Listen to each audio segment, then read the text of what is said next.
что это огород за такой черный. Я хотела, чтобы он был настолько функциональный, настолько мой. Это моя давняя мечта. Уголок садовника называется такая зона. В принципе, уже как пергола, это интересный объект. Вообще эконом-вариант смотрится, сарай обшит не обрезной доской такой естественной. И сейчас начнется самое интересное. Я хочу вам сказать про их цену, во сколько мне все обошлось.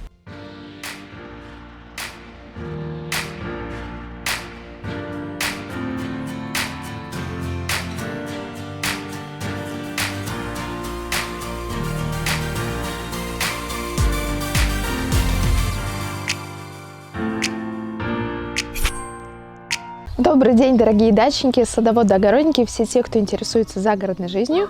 С вами нетипичный фермер Анна Акинина. И я приглашаю вас сегодня к себе на участок, к себе в огород. Я провела аналитику, и мои видео по обустройству, ландшафтному дизайну набирают больше всего просмотров. Знакомьтесь, Виктория, кто не знает, моя дочь. С ней мы строим дома, делаем огороды. И, конечно, она главный мотиватор всего этого.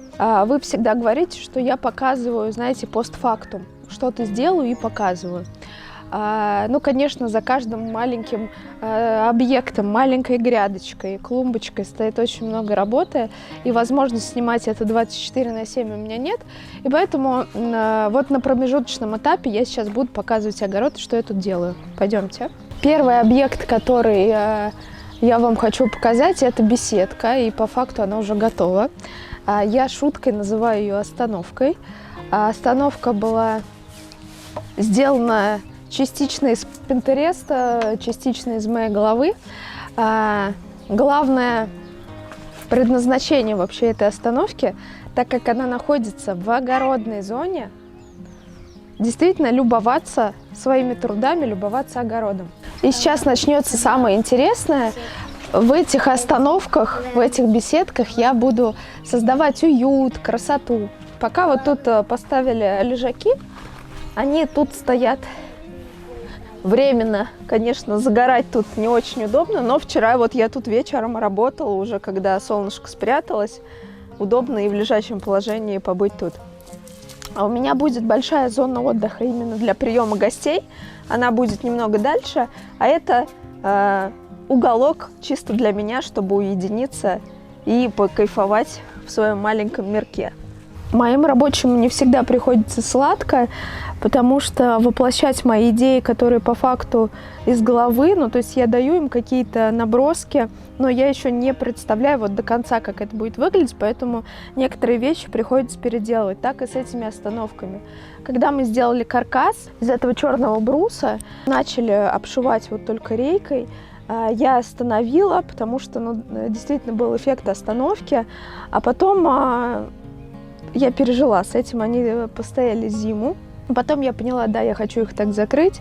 Они очень классно, во-первых, размывают вот этот черный цвет в огороде. Очень много хейта по поводу того, что это огород за такой черный. Очень тяжело показывать людям на каких-то промежуточных моментах, потому что не понимают, что будет. Конечно, он не будет таким черным. Вот сейчас разбавляю деревом, и потом буду разбавлять растениями. И с растениями огород смотрится совершенно по-другому. Здесь же будет зона контейнерного озеленения, поэтому будет все смотреться стильно и интересно. Так, вернемся к этим остановочкам. Я хочу вам сказать про их цену, во сколько мне все обошлось. Еще. У меня 4 столба, вот таких вот деревянных, 100 на 100. И это и есть основание этой беседки. Они забетонированы. И сверху уже вот идет доска, которая под скосом срезана, и получилась такая пергола. В принципе, уже как пергола это интересный объект, не обязательно обшивать боковинки, даже как пергола смотрится классно, особенно если вы хотите какие-то вьющиеся растения пустить по краю. Здесь у меня 100 на 100 это сосна, и даже не сухой был брус, то есть это обычная обрезная доска, отшлифовали здесь по месту и все. А вот уже реечки вот эти идут 3 на 4 сантиметра, они были отшлифованы, их крепили на гвозди. так вот в двух местах. Первоначально я хотела, чтобы беседка была открытая, потому что у нее предназначение не беседки, но поняла, в каждой беседке у меня стоит мебель. На мебель попадает дождь, осадки, и для меня это не очень хорошо, потому что садиться попой на мокрое не всегда приятно, хотя подушки у мебели непромокаемые. Ну, когда сильный ливень, бывает и что прям стоят лужи. Поэтому купили самый обычный прозрачный поликарбонат и вот так закрыли. Цена одной беседки со всеми работами, с шлифовками моих рабочих обошлась мне в 28 тысяч рублей. То есть одна беседка 28 тысяч. Если бы вы делали это все самостоятельно, ну, цена была, наверное, в 2 раза дешевле. Потому что я знаю, есть рукастые люди, рукастые мужья, которые вам с радостью воплотят подобное на участке. Между двух беседок, у меня их 2, планировалось кое-что интересное и планируется сейчас. Я это тоже стараюсь не показывать, потому что так краем глаза показала, мне сразу говорят, это что, Аня, летняя кухня? Нет, это не летняя кухня, это моя давняя мечта. Вообще, если вы заметили, я очень много делаю чего на огороде. Я вот воплощаю свою мечту по огороду именно. Я хотела, чтобы он был настолько функциональный, настолько мой, удобный, классный, красивый, что вот я даже не иду туда дальше, в ландшафтный дизайн, я все еще копошусь в огороде. Уголок садовника называется такая зона. Заказала металлические стеллажи, обычный черный металл. Покрасили, вот еще что-то тут не докрасили. Столешница обработана. Все выкрашено у меня здесь текурила пропитка под дерево, но я ей недовольна. Я уже просто выбрала эти цвета. Вот если трогать древесину, она как будто бы ничем не обработана, как будто бы просто дает цвет, защиты нет никакой. Поэтому сверху буду обрабатывать пенотексом стандарт. Мне вот нравится пенотекс, вот даже мебель обрабатывала пенотексом после зимы. Там, знаете, вот из-за того, что есть воск, буквально такая тоненькая прослойка. Сейчас это сооружение выглядит действительно как кухня, потому что ребята ждали моего приезда, чтобы все согласовать. Наделали тут лишнего, внесли, так сказать, свои изюминки, вот боковушки обшили тоже вот такой реечкой, потому что она осталась. Сейчас убираем реечку, все зашиваем вот так вот планкином, чтобы было все, будь здорова, темное. И будь здорова, он еще твой друг пришел. И низ будет полностью черный, бежевым останутся только столешницы. Вот эта столешница и вот эта столешница. Здесь будет мой рабочий стол. Будут полочки, на полочках тоже будет стоять все декоративное. Я уже представляю, как тут будут расти какие-то лианы. В общем, это творческий уголок, и он будет наполняться постепенно. Все подкупаю, все присматриваю, что-то буду делать своими руками.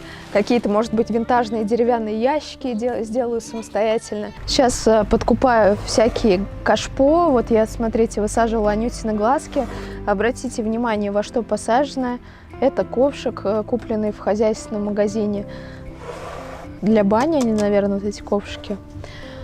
Вот этой сеточке уже много лет, я ее когда-то покупала, она была такая, знаете, состаренная.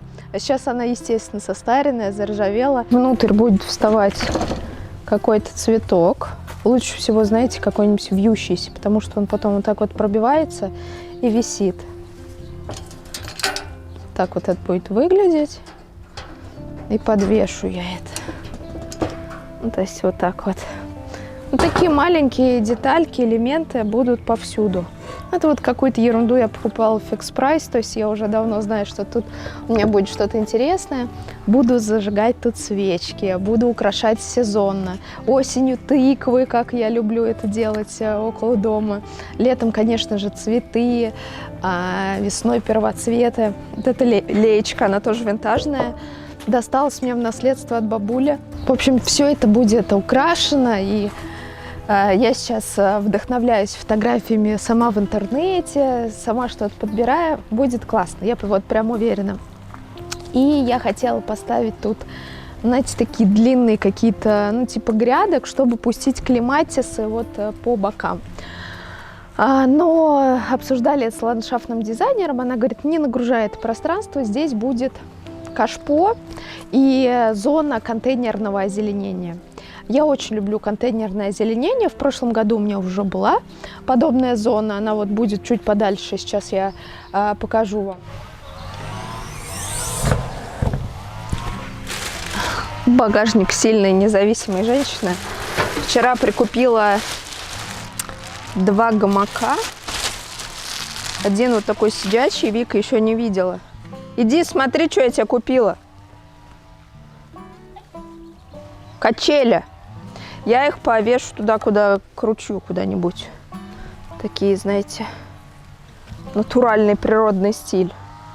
Смотрите, как раз я вам сказала, покупки я очень часто использую не дорогие кашпо, а всегда нахожу какие-то альтернативные варианты подешевле.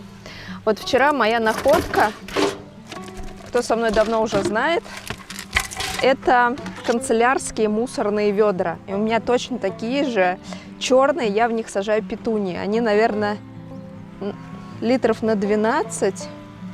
Да, 12 литров. То есть отлично для петунии. Цена на базе я вчера покупала 102 рубля. То есть горшки подобные, они, посмотрите, смотрятся классно. Ну, стоят рублей 600 минимум, а то может быть и дороже. Вот. Вчера купила подвесные. Это уже обычные кашпо.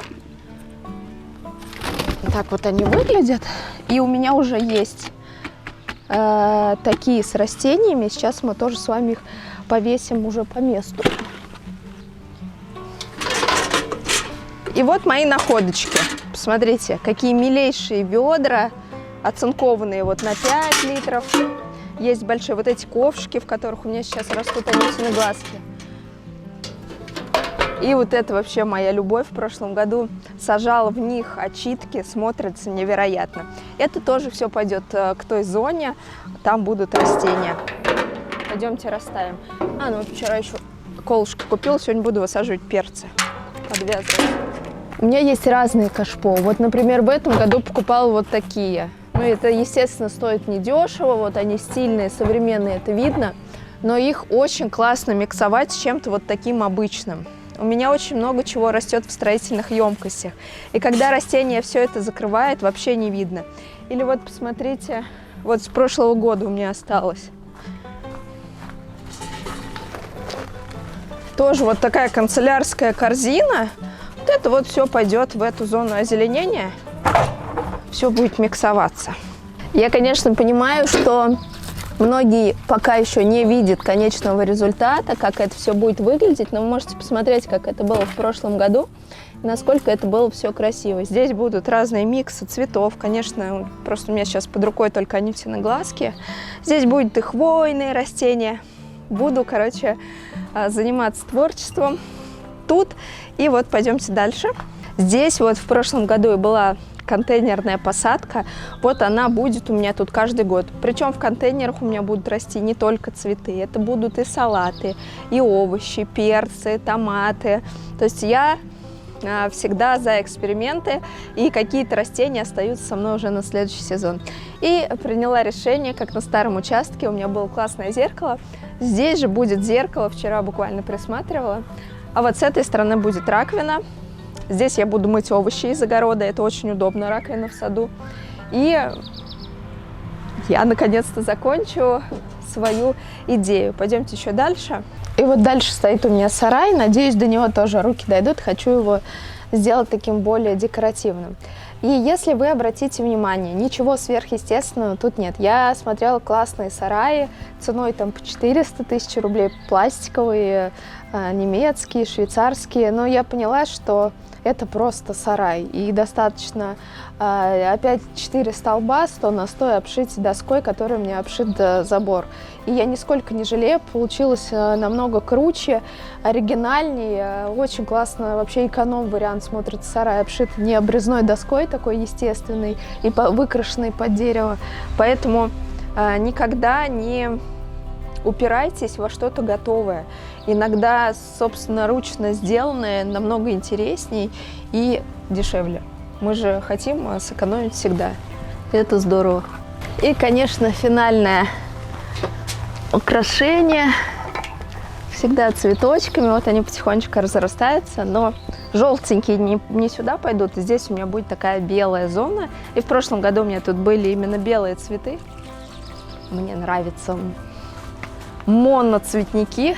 Хотя желтые вот очень классно разбивают это все. Если хотите увидеть, как вся эта зона будет выглядеть в ближайшем будущем, обязательно подписывайтесь, если не подписаны. Но я делюсь вообще всеми своими этапами. И стройка у меня сейчас активно идет.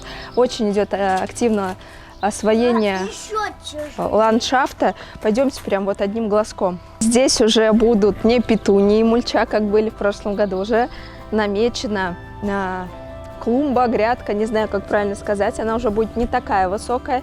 Я ее подниму лишь слегка. Поднимать, наверное, тоже буду брусом 100 на 100. И внутри будет расти клубника и кустарники, такие как крыжовник, смородина, но они будут на штамбе. То есть не обычные кусты, как мы привыкли, а классные на штамбе. Уже выбрала их в питомнике. Совсем скоро мне привезут. И вот эти кучки прошлого года, они как раз пойдут вовнутрь. Ничего не пропадает, все нужно, все важно. А с вами был Нетипичный фермер. Я надеюсь, я вас вдохновила на какую-то красотишку в своем огороде. Потому что очень многие делают красоту дома у себя уют, но не делают уют на участке. Я же хочу поменять мышление вообще тысячи дачников, да что уж 1000 миллионов, потому что вас в разных соцсетях у меня много. И за последние 8 лет у меня отлично это получается. Огороды стали красивые, не только урожайные, хотя и за урожай мы всегда с вами боремся. И мне приятно вдохновлять вас. И пишите в комментариях, что вам еще показать, что бы было интересно.